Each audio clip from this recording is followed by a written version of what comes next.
ಬುದ್ಧಿತಃ ಕಿಲ ತ್ರಿಧಾಮ ಧಾಮ ರೂಪೇಣ. ಮೋಕ್ಷ ಅಂದ್ರೇನು? ಮೋಕ್ಷ ಅಂದ್ರೆ ದೇವರ ಮನೆಗೆ ಹೋಗೋದು, ಭಗವಂತನ ಮನೆಯಲ್ಲಿ ವಾಸ ಮಾಡೋದನ್ನ ನಾವೇನಂತ ಕರೀತೇವೆ? ಮೋಕ್ಷ ಅಂತ ಕರೆಯೋದು. ಆ ದೇವರ ಮನೆಗಳು ಎಷ್ಟಿದೆ? ಮುಕ್ತ ಲೋಕಗಳು ಎಷ್ಟಿದೆ? ನಮಗೆಲ್ಲ ಗೊತ್ತಿರುವ ಹಾಗೆ ಮೂರಿದೆ: ಅನಂತಾಸನ, ಶ್ವೇತದ್ವೀಪ, ವೈಕುಂಠ ಅಂತ ಮೂರು ಭಗವಂತನ ಪ್ರಸಿದ್ಧವಾದ ಲೋಕಗಳು. ಬರೀ ಲೋಕಗಳಲ್ಲ, ಅದು ಸುಮ್ಮನೆ ಜಡವಾದ ಸ್ವರ್ಗ, ಪಾತಾಳ, ಭೂಮಿ ಹೀಗೆ ಲೋಕಗಳಿದೆಯಲ್ಲ, 14 ಲೋಕಗಳಿದೆಯಲ್ಲ, ಆ ರೀತಿಯಾಗಿ ನಾಶವಾಗುವಂತಹ ಲೋಕ ಅಲ್ಲ, ಸೃಷ್ಟಿಯಾಗುವಂತಹ ಲೋಕ ಅಲ್ಲ. ಒಂದೇ ಮಾತಲ್ಲಿ ಹೇಳಬೇಕು ಅಂದ್ರೆ ಜಡವಾದ ಲೋಕ ಅಲ್ಲ. ಸತ್ವಗುಣ, ರಜೋಗುಣ, ತಮೋಗುಣ ಮೂರು ಗುಣಗಳಿಗೆ ಸಂಬಂಧಪಟ್ಟ ಲೋಕ ಅದಲ್ಲ. ಪ್ರಕೃತಿಯ ಸಂಬಂಧವೇ ಇಲ್ಲ, ಪ್ರಾಕೃತವಾದ ಲೋಕ ಅಲ್ಲವೇ ಅಲ್ಲ. ಶ್ವೇತದ್ವೀಪ, ಅನಂತಾಸನ, ವೈಕುಂಠ ಅನ್ನುವ ಭಗವಂತನ ಮೂರು ಮನೆಗಳು ಪ್ರಕೃತಿಗೆ ಸಂಬಂಧವೇ ಇಲ್ಲ. ಇಲ್ಲಿ ತನಕ ನಾವು ತಿಳ್ಕೊಂಡಿದ್ದೇನು? ಎಲ್ಲೆಲ್ಲಿ ಪ್ರಕೃತಿಯ ಸಂಬಂಧ ಇರುತ್ತೋ ಅಲ್ಲೆಲ್ಲ ದೋಷಗಳಿರುತ್ತೆ ಅಂತ.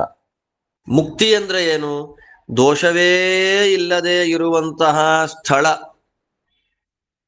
ಅದು ಮೋಕ್ಷ.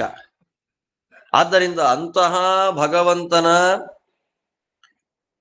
ದೋಷವೇ ಇಲ್ಲದಿರುವ ಮೂರು ಲೋಕಗಳು ಜಡ ಅಲ್ಲ. ಪಂಚಭೂತಗಳಿಂದ ಅದನ್ನ ಬಿಲ್ಡಪ್ ಮಾಡಿದ್ದಾರೆ. ಪಂಚಭೂತಗಳಿಂದ ನಿರ್ಮಾಣವಾದ ಲೋಕ, ಪ್ರಕೃತಿಗೆ ಸಂಬಂಧಪಟ್ಟ ಲೋಕ ಅಲ್ಲವೇ ಅಲ್ಲ. ಮತ್ತೆ ಯಾವ ಲೋಕಗಳು ಅಂದ್ರೆ ಮಹಾಲಕ್ಷ್ಮೀ ಸ್ವರೂಪಗಳು.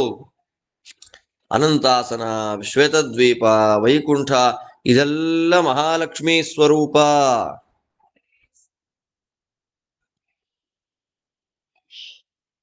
ಮಹಾಲಕ್ಷ್ಮೀ ದೇವಿಯೇ ಅನಂತಾಸನ, ಶ್ವೇತದ್ವೀಪ, ವೈಕುಂಠ ಅನ್ನುವಂತಹ ಲೋಕದ ರೂಪಗಳಿಂದ ಇದ್ದಾಳೆ, ಜಡ ಅಲ್ಲ.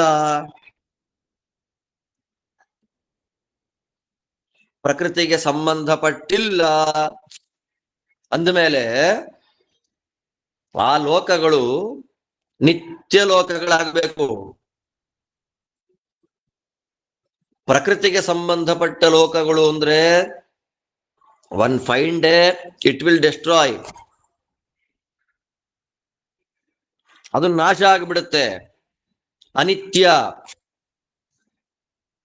ಆದ್ರೆ ಅನಂತಾಸನ, ಶ್ವೇತದ್ವೀಪ, ವೈಕುಂಠ ಅನ್ನುವಂತಹ ಮೂರು ಲೋಕಗಳು ನಿತ್ಯ ಲೋಕಗಳು. ನಿತ್ಯ ಅಂತ ಆಗ್ಬೇಕು ಅಂದ್ರೆ ಜಡ ಆಗಬಾರದು, ನಿತ್ಯ ಅಂತ ಆಗ್ಬೇಕು ಅಂದ್ರೆ ಅಚೇತನ ಆಗಬಾರದು. ಆದ್ದರಿಂದ ವೈಕುಂಠ ಲೋಕ ಅಂದ್ರೆ ಭಗವಂತನ ಮೂರು ಲೋಕಗಳು, ಅನಂತಾಸನ, ಶ್ವೇತದ್ವೀಪ, ವೈಕುಂಠ ಅನ್ನುವ ಭಗವಂತನ ಮೂರು ಮನೆಗಳನ್ನ ಮುಕ್ತ ಲೋಕಗಳು ಅಂತ ಯಾಕೆ ಕರೀತಾರೆ ಅಂದ್ರೆ ಆ ಮೂರೂ ಲೋಕಗಳ ರೂಪದಿಂದ ನಿತ್ಯ ಮುಕ್ತಳಾದಂತಹ ಮಹಾಲಕ್ಷ್ಮೀ ದೇವಿ ಇದ್ದಾಳೆ. ಅದು ವೈಭವ ಅಲ್ಲಿದ್ದು.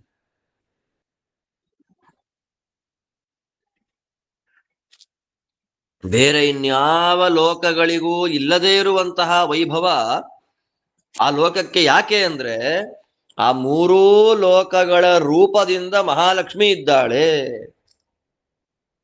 ಅದನ್ನೇ ಗೀತಾ ತಾತ್ಪರ್ಯದಲ್ಲಿ ಶ್ರೀಮದ್ ಆಚಾರ್ಯರು ನಿರೂಪಣೆ ಮಾಡುವಾಗ ಒಂದು ಮಾತು ಹೇಳ್ತಾರೆ. ಶ್ರೀರೇವ ಲೋಕ ರೂಪೇಣ ವಿಷ್ಣೋಸ್ತಿಷ್ಠತಿ ಸರ್ವದಾ ಅತೋ ಹಿ ವೈಷ್ಣವಾ ಲೋಕಾ ನಿತ್ಯಾಸ್ತೆ ಚೇತನಾ ಅಪಿ. ಮಹಾಲಕ್ಷ್ಮೀ ದೇವಿಯೇ ವಿಷ್ಣು ಲೋಕಗಳ ರೂಪದಲ್ಲಿ ಇದ್ದಾಳೆ.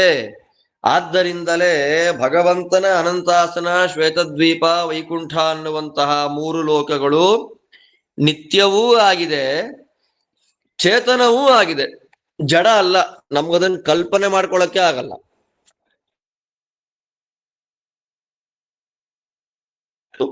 ಸಂಸಾರ ಸಾಗರವನ್ನ ದಾಟಿ ಆ ಕಡೆ ಹೋದವರ ಬಗ್ಗೆ ನಮಗೇನು ಗೊತ್ತಾಗಲ್ಲ. ಶಾಸ್ತ್ರದಲ್ಲಿ ಏನ್ ಹೇಳಿದ್ದಾರೆ ಅದನ್ನ ನಾವು ತಿಳ್ಕೊಳ್ಬೇಕಷ್ಟೇ.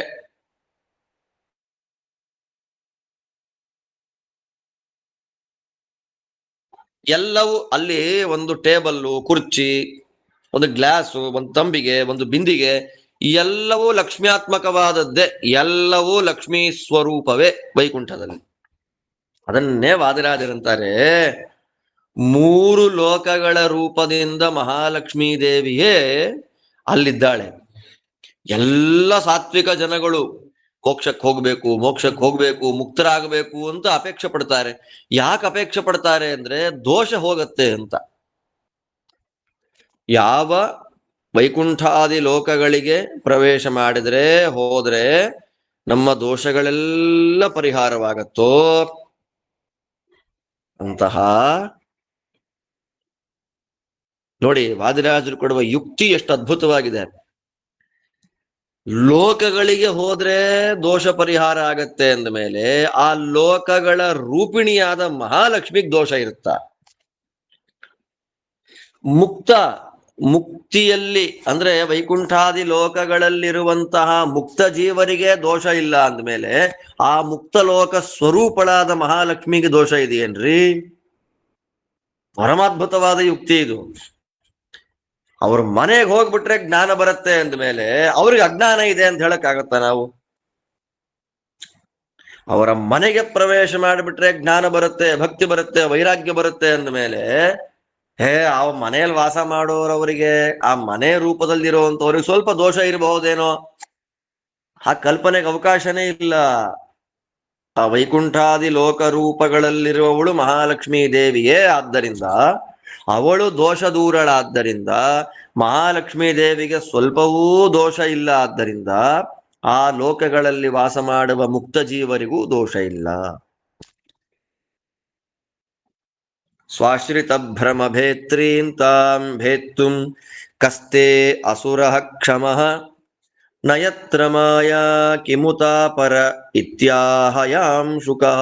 ಸ್ವಾಶ್ರಿತ ಭ್ರಮ ಭೇತ್ರೀಂ, ಯಾವ ಮಹಾಲಕ್ಷ್ಮೀ ದೇವಿಯ ಪೂಜೆಯನ್ನ ಭಕ್ತಿಯಿಂದ ಮಾಡಿದ್ರೆ, ಯಾವ ಮಹಾಲಕ್ಷ್ಮೀ ದೇವಿಯ ಸೇವೆಯನ್ನ ಶ್ರದ್ಧೆಯಿಂದ ಮಾಡಿದ್ರೆ ನಮ್ಮ ಮನಸ್ಸಿನಲ್ಲಿರುವ ಎಲ್ಲ ಭ್ರಮೆಯನ್ನ, ಅಜ್ಞಾನವನ್ನ, ವಿಪರೀತ ಜ್ಞಾನವನ್ನ, ಕನ್ಫ್ಯೂಷನ್ಗಳನ್ನ, ಡೌಟ್ಸ್ಗಳನ್ನ ಕ್ಲಿಯರ್ ಮಾಡಿಬಿಡ್ತಾಳೋ ಅಂತಹ ಅಜ್ಞಾನ ನಾಶ ಮಾಡುವಂತಹ ಮಹಾಲಕ್ಷ್ಮೀ ದೇವಿಯ ಒಳಗೆ ಭಗವಂತನ ವಿರೋಧವಾಗಿ ಕೆಲಸ ಮಾಡುವಂತೆ ಮಾಡಲಿಕ್ಕೆ ಯಾವ ಅಸುರನಿಗೆ ತಾನೇ ಸಾಮರ್ಥ್ಯ ಇದೆ?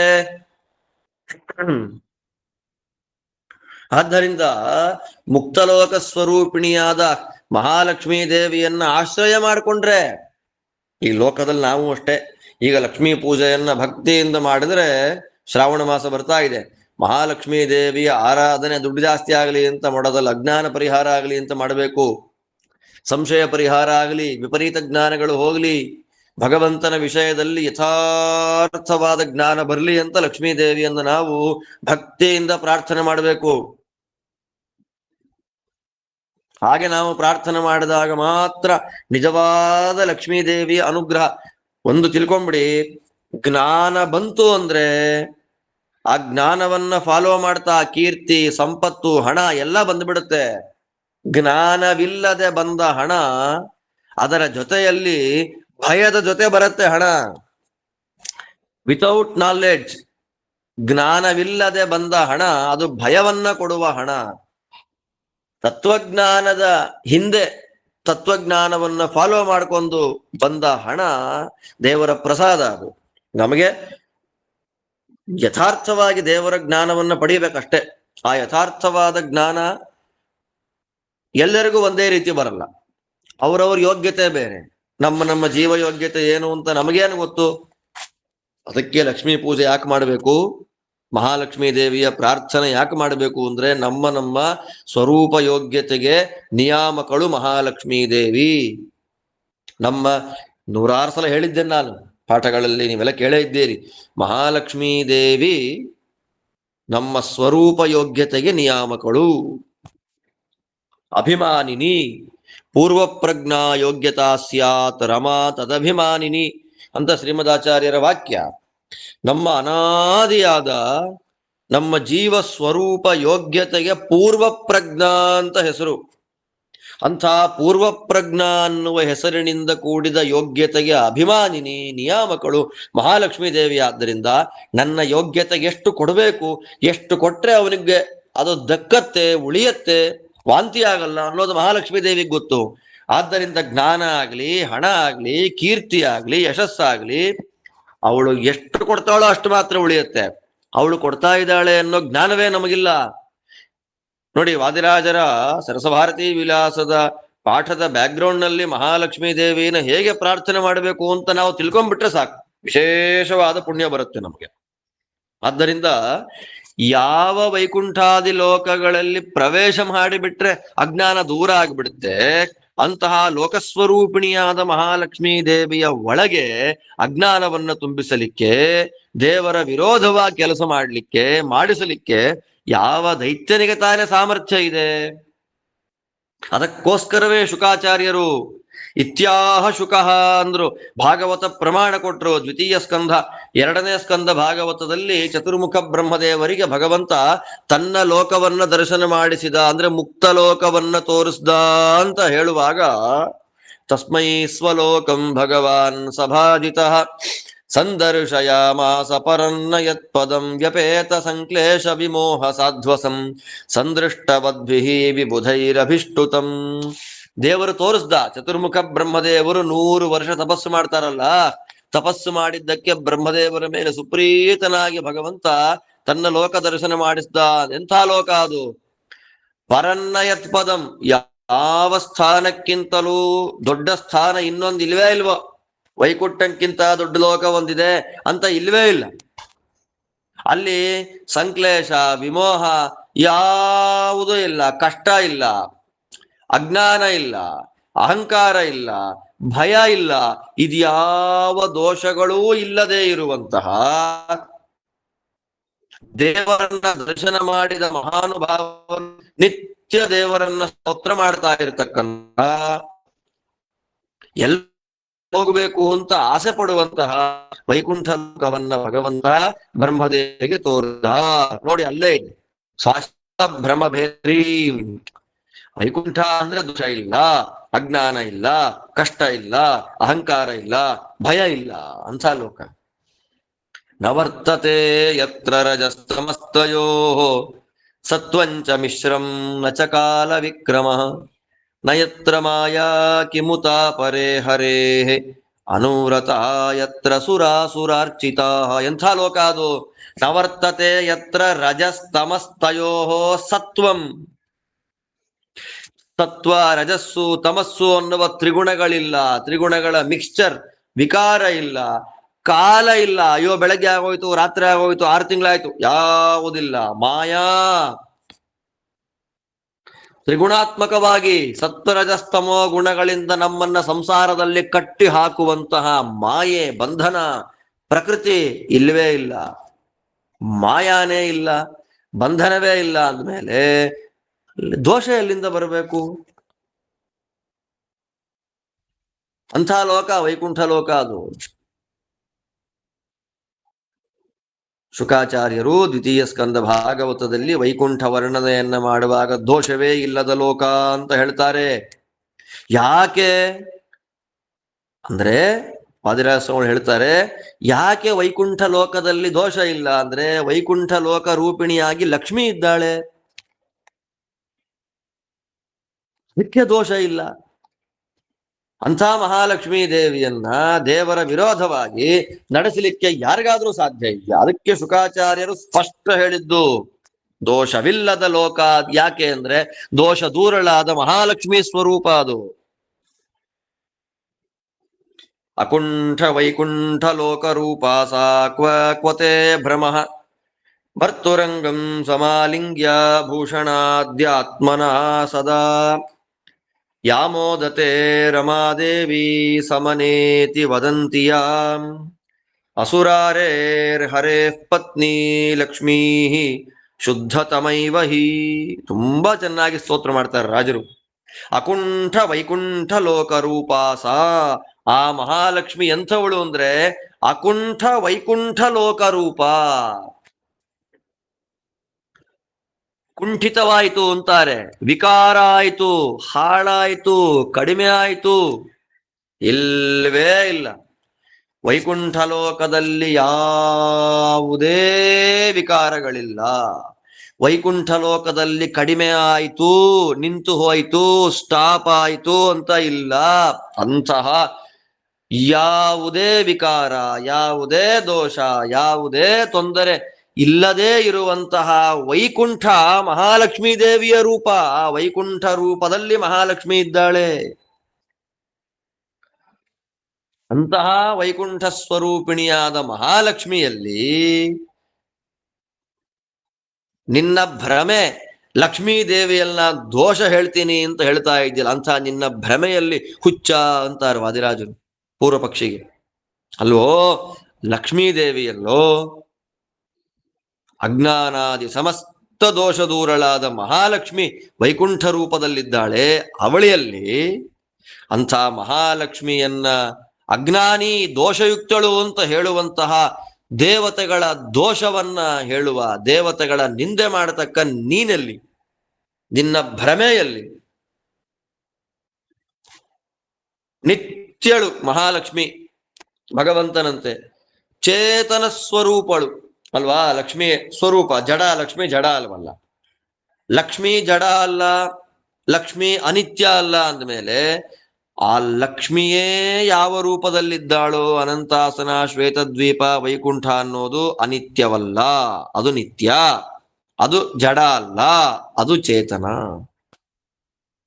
ಅಂತಹ ನಿತ್ಯ ಸ್ವರೂಪಳು, ಚೇತನ ರೂಪಳು, ವೈಕುಂಠಾದಿ ಲೋಕರೂಪಳು ಆದ ಮಹಾಲಕ್ಷ್ಮೀ ದೇವಿಗೆ ಅಜ್ಞಾನ ಎಲ್ಲಿದೆ, ಭ್ರಮೆ ಎಲ್ಲಿದೆ? ಅವಳು ದೇವರ ವಿರೋಧವಾಗಿ ಯಾಕೆ ನಡ್ಕೊಳ್ತಾಳೆ?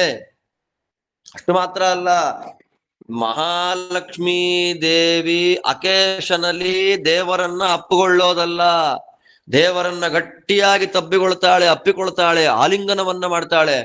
ಗಂಡ ಹೆಂಡತಿಯರು ಯಾವಾಗಲೂ ಒಂದ್ಸಲ ಆಲಿಂಗನ ಮಾಡ್ಕೊಳ್ತಾರಲ್ಲ, ಲಕ್ಷ್ಮಿ ಹಾಗಲ್ಲ, ನಿತ್ಯದಲ್ಲಿ ಭಗವಂತನಿಂದ ಆಲಿಂಗಿತಳಾಗೇ ಇದ್ದಾಳೆ. ಹೇಗೆ?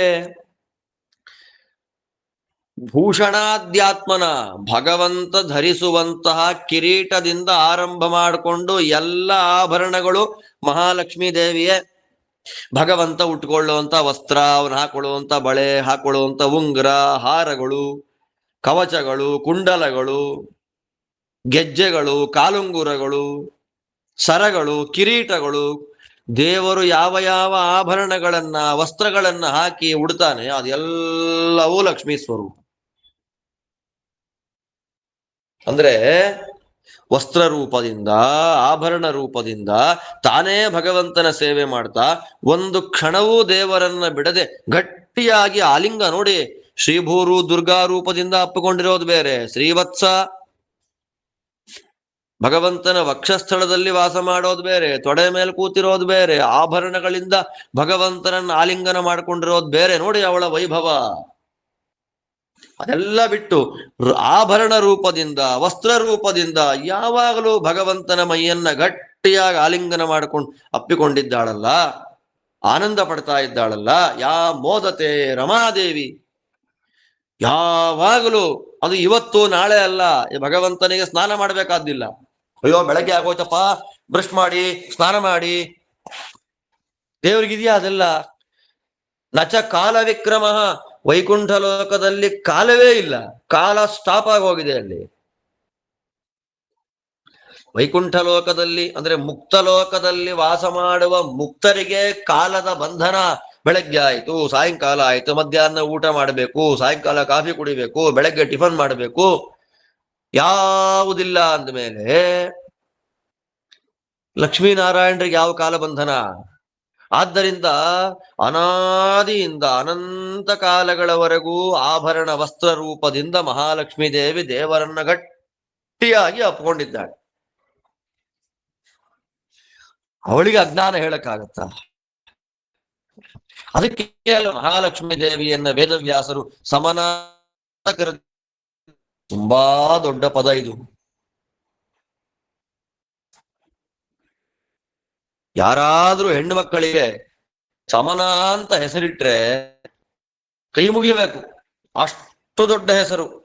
ವೇದವ್ಯಾಸ ದೇವರು ಶ್ರೀಮದ್ ಬ್ರಹ್ಮಸೂತ್ರಗಳಲ್ಲಿ ಮಹಾಲಕ್ಷ್ಮೀ ದೇವಿಯನ್ನ ಸಮನ ಅಂತ ಕರೆದಿದ್ದಾರೆ. ಓಂ ಸಮನ ಚ ಅಸೃತ್ಯುಪಕ್ರಮಾತ್ ಅಮೃತತ್ವಂಚಾನುಪೋಷ್ಯ. ಓಂ ಅಂತ ಬ್ರಹ್ಮಸೂತ್ರ 4ನೇ ಅಧ್ಯಾಯದ ಫಲಾಧ್ಯಾಯದ ದ್ವಿತೀಯ ಪಾದದಲ್ಲಿ 7ನೇ ಸೂತ್ರದಲ್ಲಿ ವೇದವ್ಯಾಸ ದೇವರು ಲಕ್ಷ್ಮೀ ಸ್ವರೂಪ ನಿರ್ಣಯ ಮಾಡಿಕೊಟ್ಟ ಸೂತ್ರ ಇದು. ಅವಳನ್ನ ಸಮನ. ಏನು ಸಮನ ಅಂದ್ರೇನು? ದೇಶಕಾಲಗಳಲ್ಲಿ, ಸರ್ವ ದೇಶಗಳಲ್ಲಿ, ಸರ್ವಕಾಲಗಳಲ್ಲಿ ನಿತ್ಯ ಮುಕ್ತಳಾಗಿದ್ದು ಭಗವಂತನಿಗೆ ಅಂದ್ರೆ ಭಗವಂತ ಇವಳಿಗೆ ಸಮಾನನಾಗಿದ್ದಾನೆ. ದೇಶತಃ ಕಾಲತಃ ಭಗವಂತ ಇವಳಿಗೆ ಸಮ. ಎಲ್ಲೇ ಯಾವುದೇ ಪ್ರದೇಶ ಇರಲಿ, ಯಾವುದೇ ಕಾಲ ಇರಲಿ, ಕಾಲವಿಲ್ಲದ ಕಡೆ, ದೇಶವಿಲ್ಲದ ಕಡೆ ವ್ಯಾಪಿಸಿಕೊಂಡಿದ್ದಾರೆ ಲಕ್ಷ್ಮೀನಾರಾಯಣರು.